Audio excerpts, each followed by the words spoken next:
Comissão Especial de Estudo durante a 8ª reunião debate a questão do cinema em Campinas.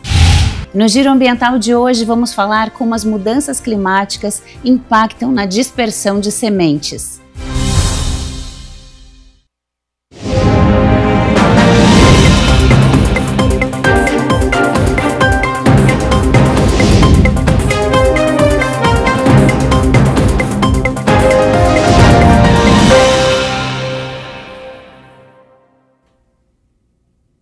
Olá, boa tarde. Chegamos ao meio da semana, quarta-feira, 10 de setembro de 2025. Começa agora o Jornal Câmara Notícia ao vivo, meio-dia mais 35 minutos. Muito obrigado pela sua companhia, pela sua audiência e participe. Vamos conversar. Envie a sua mensagem para o número do nosso WhatsApp, que já aparece aqui embaixo da sua tela. 19 é o nosso DDD. Para você que é de Campinas e região, pode ir direto, 978293776.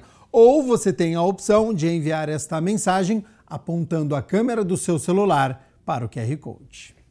A gente abre a edição de hoje com as notícias da metrópole. Banda composta por 8 músicos visita a escola municipal aqui em Campinas e mostra como utilizar instrumentos alternativos confeccionados com sucata e materiais recicláveis. Desde 2014, a Orquestra de Sucata une música e reciclagem, utilizando instrumentos confeccionados com sucata e materiais recicláveis. A Orquestra de Sucata ela surgiu de uma demanda social e que alguns dos nossos fundadores foram colocados na situação de dar aula para vários alunos de escolas públicas que não tinham dinheiro para comprar instrumentos musicais. E eles pensaram, o que nós podemos fazer para solucionar essa situação, né?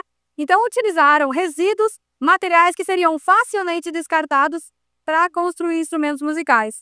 Então, de forma resumida, a Orquestra de Sucata vem dessa demanda social, mostrando que a música pode sim ser aproveitada a partir de coisas que a gente tem no dia a dia. A gente pode fazer música de forma simples, forma descontraída. A ideia do grupo é fomentar as temáticas da reciclagem e da sustentabilidade por meio da música, da cultura e da educação. Assim, eles rodam pelo Brasil promovendo a conscientização ambiental através de suas músicas. Eu, como sou compositora, eu e mais 2 colegas das músicas da orquestra, nós gravamos um DVD com músicas com esse tema, que é o cuidado com o meio ambiente.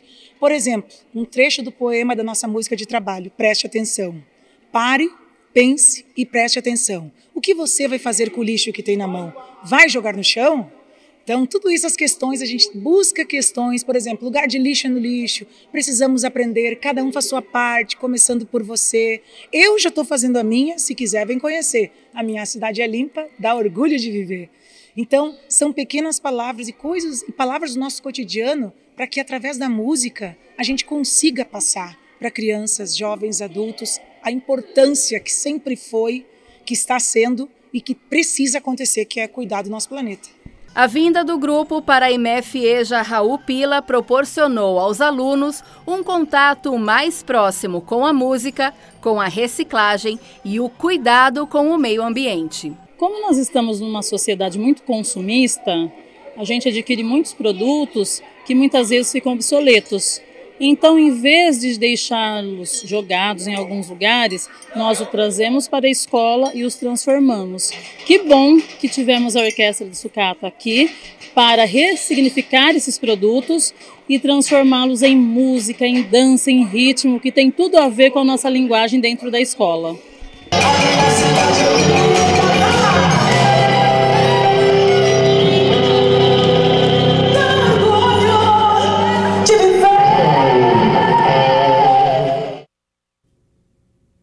E olha só, desde o último dia 1º, a identificação do condutor infrator para motoristas autuados pela INDEC acontece exclusivamente de forma online. E é o que nós vamos acompanhar a partir de agora no nosso quadro Como Eu Faço.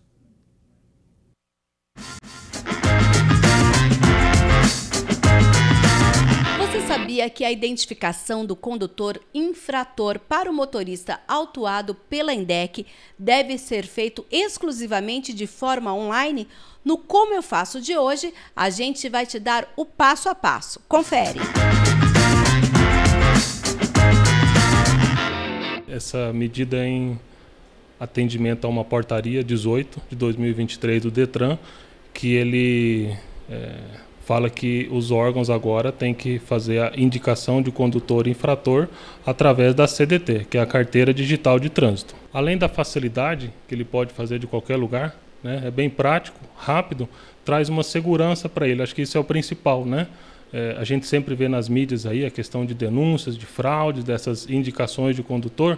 E se feita pela CDT, pela Carteira Digital de Trânsito, tudo isso já é barrado lá. E quem é indicado, ele tem que entrar e dar o aceite nisso. Então isso é, sem dúvida, uma grande diferença, é essa segurança que traz. Para a pessoa física, ela tem duas maneiras. Ela pode fazer pelo portal do Senatran ou pelo app da CDT. Então basta fazer o download do app, que é o CDT, ou Carteira Digital de Trânsito, e lá você vai seguir um passo a passo bem simples para você fazer a indicação. Ela ficou mais simples fazendo pelo CDT. Como eles têm toda a base de dados, basta que você informe o CPF do indicado e ele já vai fazer toda a verificação. Não será necessário subir documentos, basta o CPF do indicado. E aí quem foi indicado tem que também acessar o portal Senatran ou o aplicativo CDT e fazer o aceite dessa indicação de condutor. Para a pessoa jurídica, o procedimento ele continua o mesmo. Ele pode fazer pelo site ou pelo app da INDEC. Então ele pode entrar no site indec.com.br/protocolos ou pelo nosso app INDEC. Lá ele vai ter a possibilidade de fazer essa indicação de condutor quando for de pessoa jurídica. O prazo para indicação de condutor, ele continua o mesmo, né? Para a pessoa física, logo depois da expedição da notificação de autuação, ele tem 30 dias para entrar ou no app da Carteira Digital de Trânsito ou pelo portal. Quando a pessoa está no sistema de notificação eletrônica, isso é feito também pelo CDT, ela tem um desconto a mais, vamos pensar assim. Ela tem a possibilidade de um desconto de até 40% da multa se ela fazer o reconhecimento dessa multa. Então, pelo app da CDT, ele consegue reconhecer a multa e de lá mesmo ele pede esse desconto de 40%.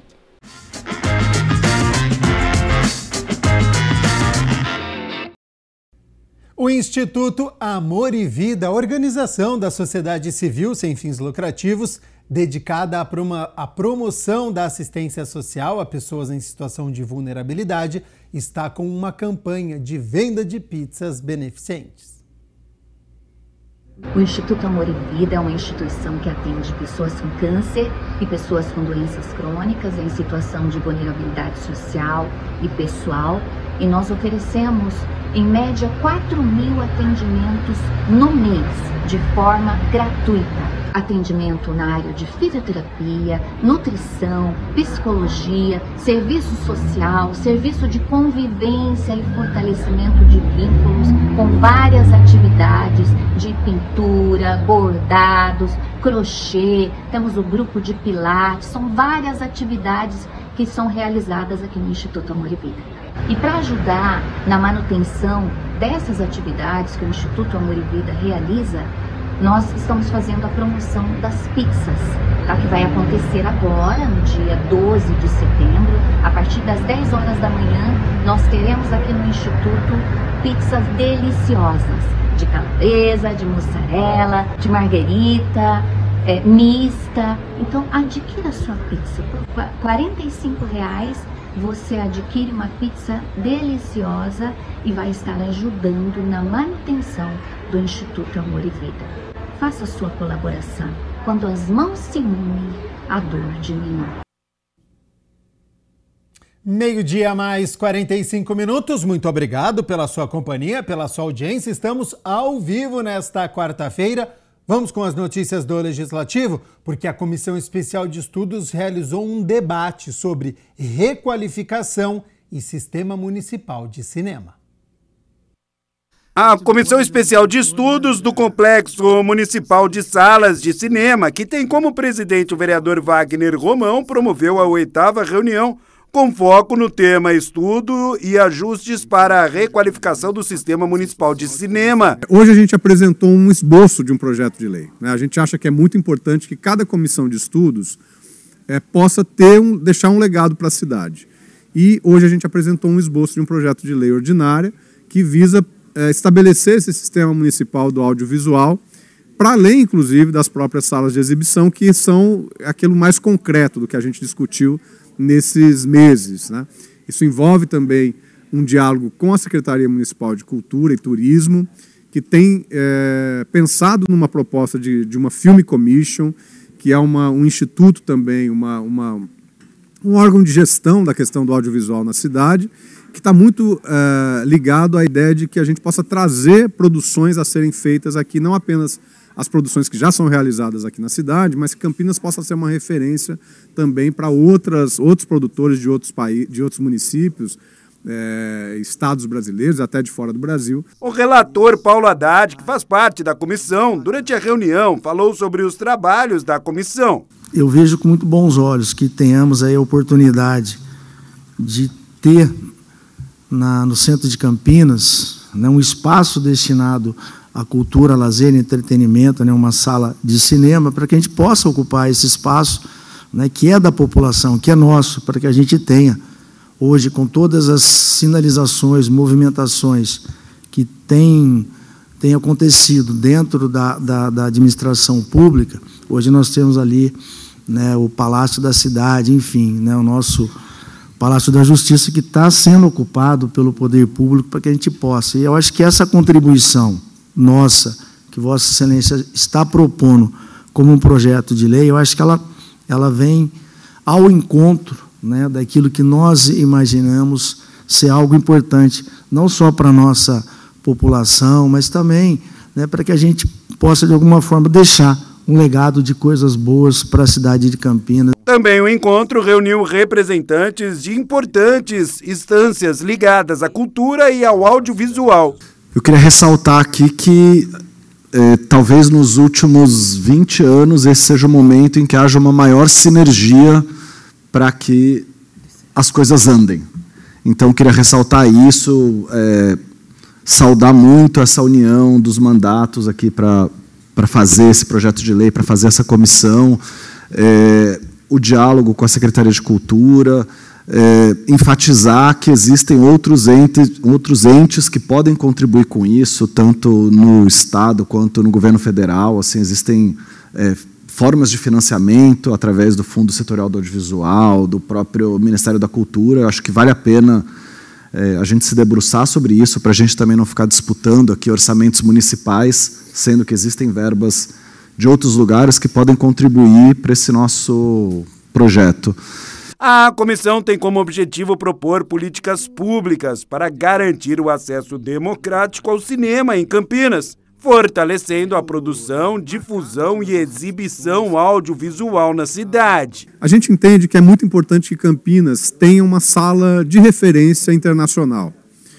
A gente tem falado muito do Cine Windsor, né, que está, acho que desde 2006 está fechado, se não me engano, né, e que é de um ente privado, não é um prédio público, mas que pode ser motivo de um diálogo com os proprietários e com o próprio governo municipal, para que essa sala possa ser reativada. Ela está exatamente ali, ao lado ali na região do Lago do Rosário, ao lado do palácio, atual Palácio da Cidade, né? Então nós entendemos que ali pode ser um espaço muito estratégico do audiovisual em Campinas, das pessoas voltarem, né, a frequentar salas de cinema públicas que possam ter ou um preço muito barato ou serem gratuitas.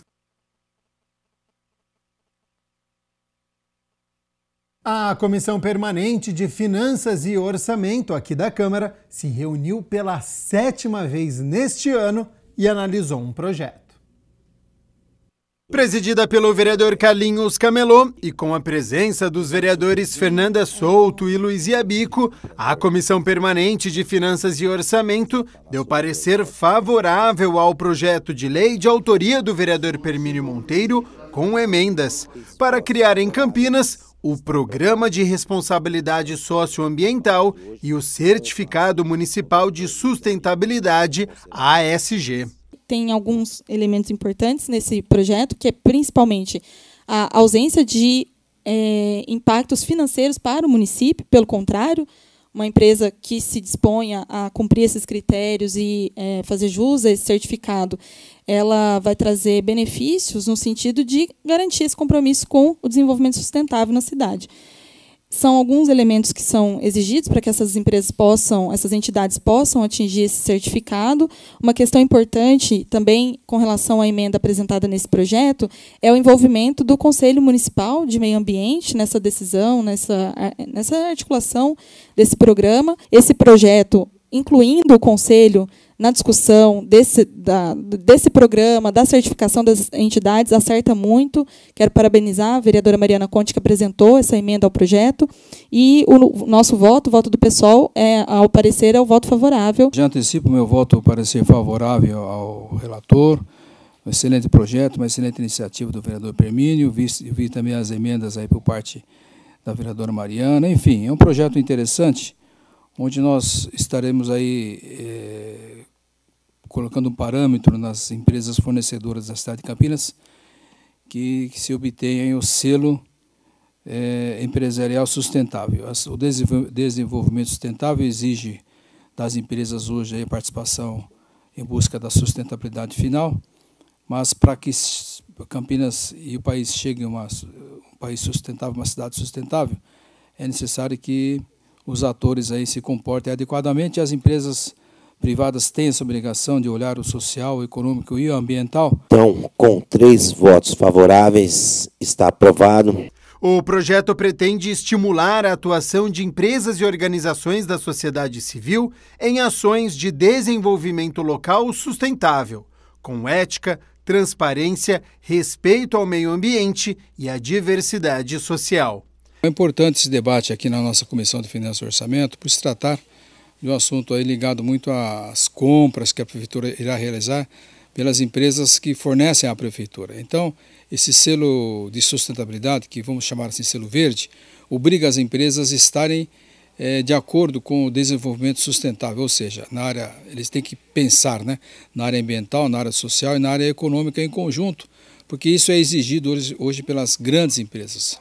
E as empresas que fornecem à Prefeitura teriam que ter esse selo para que gere mais confiabilidade ao fornecer os seus produtos e a Prefeitura tenha mais confiança em adquirir esses produtos, não olhando somente pelo preço, mas pela qualidade e pela consciência empresarial, não é?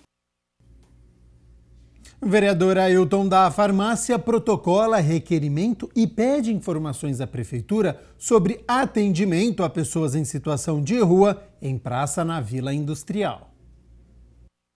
Sabendo que o poder público tem o dever de reconhecer as pessoas em situação de rua, oferecendo políticas públicas que assegurem o acesso à moradia, qualificação profissional, educação, saúde e condições de trabalho digno, com o objetivo de garantir dignidade e cidadania, o vereador Ailton da Farmácia protocolou um requerimento ao Executivo solicitando informações sobre o atendimento a essas pessoas na Praça Conde Francisco Matarazzo, localizada entre as ruas 7 de Setembro e Augusto Duarte de Ribeiro, na Vila Industrial, na região central de Campinas. Essas pessoas em situação de ruas, a gente está vendo, requerendo para a Prefeitura, se ela consegue estar dando assistência para essas pessoas, se tem cadastro único, né, o CAD para essas pessoas, se essas pessoas conseguem passar caminhamento para médico, psicólogo, para essas pessoas não ter qualidade de vida. Conforme o documento,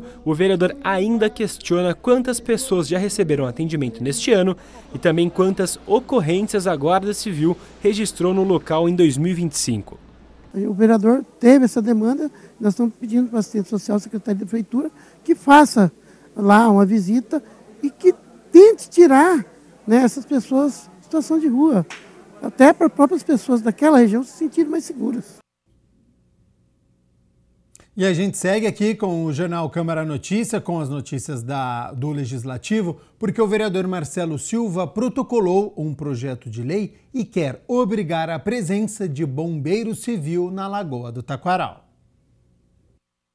O projeto de lei exige a presença de pelo menos um bombeiro civil na Lagoa do Taquaral, sobretudo nos horários de maior movimento. É o que confirma o vereador Marcelo Silva, que é o autor do projeto. A medida altera uma lei municipal que já trata da obrigatoriedade de unidade móvel de atendimento médico em locais com grande circulação de pessoas, como é justamente o caso daqui da Lagoa do Taquaral.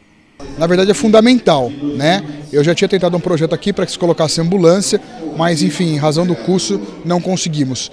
E aí esse projeto veio, eu participo, né, de vários grupos de esporte, uma assessoria que teve um caso recente na Lagoa, a pessoa teve um mal súbito e simplesmente não tinha ninguém para prestar os primeiros socorros. Ainda segundo o parlamentar, o bombeiro civil deverá estar identificado para prestar atendimentos de primeiros socorros, também pronto para atuar em emergências de baixo risco. O bombeiro civil, como vocês sabem, né, tem todo o treinamento, tem toda a técnica para ajudar e mais do que isso, né, pode salvar vidas. A gente sabe que a Lagoa do Taquaral é um lugar belíssimo, muito frequentado, né, principalmente por esportistas que muitas vezes vão ao limite no terreno de ciclismo, corrida, caminhada. O objetivo é garantir uma resposta rápida em situações complicadas, como mal súbitos, quedas e acidentes esportivos, por exemplo, comuns em locais com grande circulação de pessoas. É mais que fundamental, está mais que na hora de deixarmos esses profissionais lá e que as pessoas tenham acesso, saibam onde estão, saibam como contatar numa eventual ocorrência para que seja realizado o mais rápido possível, que pode salvar uma vida.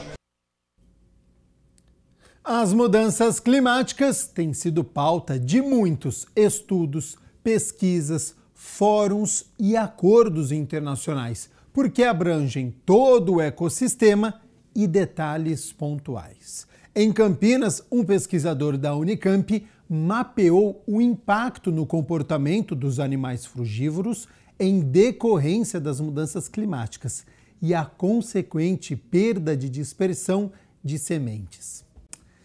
E este é o tema que nós vamos acompanhar a partir de agora no Giro Ambiental.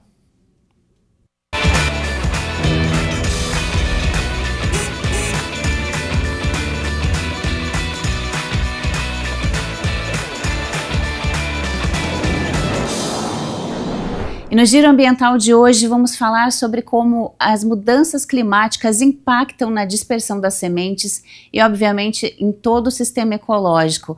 E para falar sobre isso, a gente convidou o Eduardo Rigassi, que é doutor em ecologia, e vai explicar para a gente o estudo dele, que foi justamente pensando nisso tudo, em como é que isso pode ser mitigado, né, Eduardo? Muito obrigada pela sua presença aqui no Giro. Eu que agradeço. Eduardo, queria que você falasse um pouquinho da sua pesquisa, baseado em que e por que você resolveu pesquisar esse assunto. Legal, então, essa pesquisa ela é o meu doutorado em ecologia pela Unicamp, e a gente queria entender como que as mudanças climáticas, que são hoje um dos maiores problemas que a humanidade enfrenta, pode afetar essa que é uma das interações ecológicas mais importantes para as regiões neotropicais, que são onde o Brasil está incluído, né, que são as regiões próximas ou adjacentes aos trópicos, né. Então, por que essa interação é tão importante, né? Porque cerca de 90% das plantas que produzem madeira dependem dos animais para dispersarem as suas sementes, né? E como as plantas são organismos sésseis, para elas expandirem a sua distribuição, elas precisam que esses animais levem essas sementes para outros locais, né? Então, ela tem uma função muito importante. Esses animais que dispersam as sementes, que são chamados de frugívoros, eles podem ser considerados os jardineiros naturais, né? Então, eles fornecem eles plantam as florestas para a gente de forma gratuita, né? E o que a gente conseguiu ver na tese, na dissertação, ao longo desse tempo, foi que um dos principais efeitos das mudanças climáticas vão ser desacoplar, né? Então, animais e plantas podem não interagir da mesma maneira como eles acontecem hoje, porque a distribuição das espécies, elas podem se alterar, né? Porque, veja, para uma interação ocorrer, animais e plantas precisam estar no mesmo espaço, precisam co-ocorrer. E o que a gente verificou é que as mudanças climáticas vão alterar a distribuição dos animais e das plantas, fazendo com que eles não co-ocorram no mesmo espaço e no mesmo tempo, né? E aí vão precisar existir outros mecanismos para dispersar essas sementes? Infelizmente o que a gente tem é que não há substitutos, né, aos animais nesse caso, né, porque o papel que os animais fazem na dispersão das sementes vai muito além só de levar as plantas para outros lugares, né, ampliar a distribuição. Eles também aumentam a germinabilidade. Então, existem muitas plantas que elas só germinam se elas passarem pelo trato digestório dos animais. Isso a gente verificou na tese, porque a minha tese teve um componente de campo, então eu fui a campo olhar quem são os animais que consomem esses frutos, quanto que eles consomem e quais os efeitos que esses animais têm ao ingerirem os frutos, né? Então, eles fazem um trabalho de despolpar o fruto, e existem alguns componentes mecânicos e químicos que ocorrem durante a digestão do animal, que dá sinais para aquelas sementes que ela está na hora de dispersar, né? Então, o grande problema é que nem nós vamos conseguir atuar de maneira tão eficaz quanto os animais, porque muitas dessas sementes, elas precisam necessariamente passar pelo trato digestório dos animais. Uma informação relevante que a gente viu é que para as duas plantas foco que nós utilizamos para entender essas interações, que foi a embaúba prateada e a palmeira jussara, existe uma diferença de cerca de 8 vezes aumento de chance desses frutos dessas sementes germinarem, se elas passarem pelo trato digestório dos animais, comparado a uma semente que cai no chão sem passar pelo trato digestório, cai no chão ali embaixo da árvore com a polpa, né? Nossa, isso é muito mais sério, então, do que a gente imagina, né? Porque, então, precisa desse trato digestório para tirar a latência que a gente fala da semente, né? Não é simplesmente um lugar úmido, precisa de muito mais, às vezes, e esse olhar ecológico, né, Eduardo, que a gente precisa potencializar nas crianças, principalmente, entendendo que o meio ambiente, ele caminha junto, nada é isolado, né? Exatamente, eu acho que essa importância de levar para as novas gerações também qual a importância dos animais, né, para além deles serem fofinhos, legais, eles têm funções dentro do ambiente e que nos mantêm vivos, né? Então, acho que uma área importante da conservação tem ganhado força nas discussões, enfim, vamos ter a COP também agora do clima, é entender que os animais têm funções ecológicas importantes para a manutenção da vida, então, da nossa vida principalmente, né? Então, conservar a natureza, conservar um espaço ecologicamente equilibrado, com todas as proteções que essas plantas e animais, enfim, esses ambientes merecem, é algo bastante relevante para o nosso bem-estar, né? Então, algo que a minha tese também tentou entender é qual que é o valor individual dessas espécies, né? Porque a gente verificou o papel que nós chamamos de papel funcional, né? Que é entender mais do que quantas espécies estão no ambiente, mas o que essas espécies fazem no ambiente, né? O quanto de semente elas conseguem ingerir, qual o efeito dessas espécies na germinação, né? E o que a gente viu é que entre as espécies de frugívoros também a gente tem muitas diferenças entre o papel, né? Então, espécies colaboram mais, espécies colaboram menos, né? Então, esse papel do valor individual das espécies, né? Que todas as espécies têm a sua importância, é algo que a gente precisa ressaltar também já no ensino básico, né? Para as crianças, né? Trazer o olhar também de que a presença dessas espécies garante também a presença do ser humano na Terra, né? Sim, essa visão é uma palavra, né, funcional, do todo, né? E não necessariamente isso não seja uma causa da mudança climática. Aliás, isso é uma causa da mudança climática e não uma consequência. A questão das monoculturas, que mexem também no regime de alimentação dos animais, eles acabam migrando de solo. E a gente vê assim, grandes áreas de florestas sendo transformadas em plantações de soja, de grãos. Isso também, além de impactar nas mudanças climáticas, também impacta nisso que você está dizendo, não é?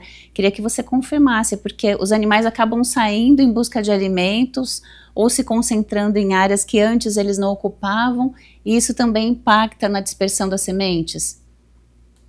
Com certeza, isso é um fator bastante grave, assim, né? O que a gente chama dessa transformação, mudança do uso da terra, né? Porque hoje o que nós temos são pequenos fragmentos de floresta envoltos por uma matriz, né? Então são paisagens inóspitas para alguns desses animais que ficam dentro desses fragmentos de floresta, né?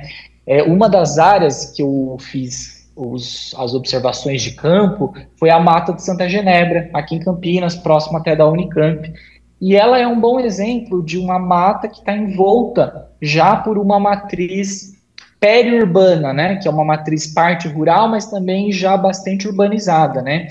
É importante ressaltar que o tamanho desses fragmentos de mata é bastante importante, porque alguns animais, eles têm o que nós chamamos de área de vida, então eles precisam necessariamente, para desenvolver essas atividades básicas, um certo tamanho de área. Isso a gente já tem definido por muitas pesquisas, né? Então, por exemplo, a anta, que é um importante dispersor de sementes, um dos maiores dispersores de semente das Américas, ela hoje é quase extinta nessas formações de mata de interior, que nós chamamos de mata semidecídua, porque os fragmentos de mata já não comportam ter uma espécie de anta lá dentro, né? E muitas vezes o que acontece em fragmentos muito pequenos, essas antas elas saem então daquele espaço, daí ou elas são atropeladas ou elas são caçadas, né? Então tem toda uma complexidade nisso que é bastante relevante, né? Então essas áreas de agricultura, elas oferecem uma forma de alimento só, por exemplo, né? E isso impacta bastante também na dieta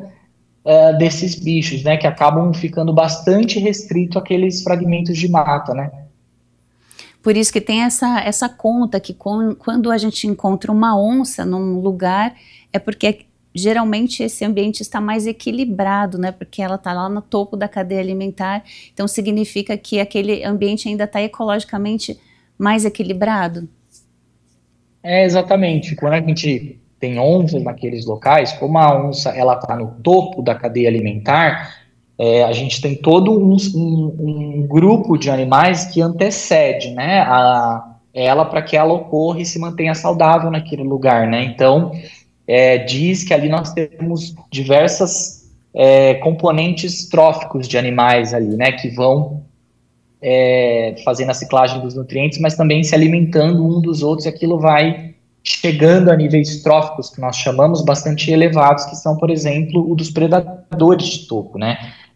Mas algo que a gente tem visto, inclusive, com as onças, acho que a onça parda tem sido uma das grandes questões que nós temos visto na região aqui metropolitana de Campinas, né, nas cidades mais do interior, é justamente por isso que eu estava explicando da área de vida, né? Então, nós temos onças pardas em algum desses fragmentos, mas o tamanho desses fragmentos de mata tem cada vez diminuído tanto por diversas causas, né? Então, especulação imobiliária, aumento das áreas agrícolas, expansão urbana, e que esses animais eles já acabam não conseguindo ficar dentro desses espaços de mata, que estão ficando cada vez mais empobrecidos desses outros animais que formam essa cadeia, né? Essa cadeia trófica. Então, o que a gente tem visto é que muito tem aumentado a taxa de encontro, né, nossa com esses animais. Isso não é o ideal, esses animais não são feitos para a gente ficar encontrando eles. Esses animais são animais que são próprios de mata, eles têm que ficar lá dentro exercendo, enfim, as suas atividades, o seu modo de vida ali, né. Então, acho que tem toda uma questão que vai esbarrando um pouco na outra também, né, em termos ecológicos. Sim, tudo se comunicando sempre, né? Eduardo, eu queria que você deixasse seus canais de contato para quem quiser tirar dúvidas, te acompanhar. Sim, eu tenho o meu e-mail que as pessoas podem entrar em contato, que é o eduardorigassi@gmail.com. E então é um ambiente que a gente pode trocar informações, né, sobre a ecologia e também sobre a interação de dispersão de sementes, né? Eu trabalhei fazendo observações de campo para o meu doutorado, para o meu mestrado também, que foi em ecologia na Mata Santa Genebra, então tenho um contato bastante importante aqui com a região, né? Santa Genebra, né, da importância que tem a Mata Santa Genebra também para a gente. Sim.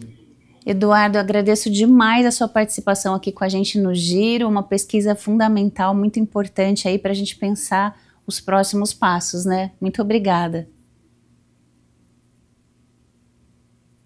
Obrigado, Alexandra. Eu que agradeço pela oportunidade de falar um pouco mais sobre a pesquisa. Muito obrigada mais uma vez. E para você que nos acompanha, continue com a gente, porque agora é hora daquele giro ambiental pelas curiosidades do Brasil e do mundo. A crise climática já impacta a educação e ameaça o futuro de nossas crianças, prejudicando a educação no Brasil, um dos pilares do desenvolvimento do país. Um dos impactos já visíveis é o não cumprimento da meta nacional de alfabetização de crianças do 2º ano do ensino fundamental. A meta de 60%, ou seja, 6 em cada 10 crianças de 7 anos, não foi alcançada em 2024. Apenas 59% dos alunos demonstraram habilidades mínimas de leitura e escrita, conforme dados do Ministério da Educação. O ministro da Educação, Camilo Santana, justificou o resultado com as enchentes do Rio Grande do Sul. O estado, de fato, teve uma queda expressiva no índice de alfabetização, caindo de 63% para 45%, o que afetou a média nacional. No entanto, o texto argumenta que esses eventos climáticos extremos não podem mais ser vistos como atípicos ou excepcionais. A crítica é que, enquanto o Brasil e outros países continuam a apostar em combustíveis fósseis, a transição energética avança lentamente. O aquecimento global causa interrupções na educação infantil, com escolas fechadas por inundações ou calor extremo, desorganização do calendário escolar, aumento da evasão e impactos na saúde física e mental de alunos e professores.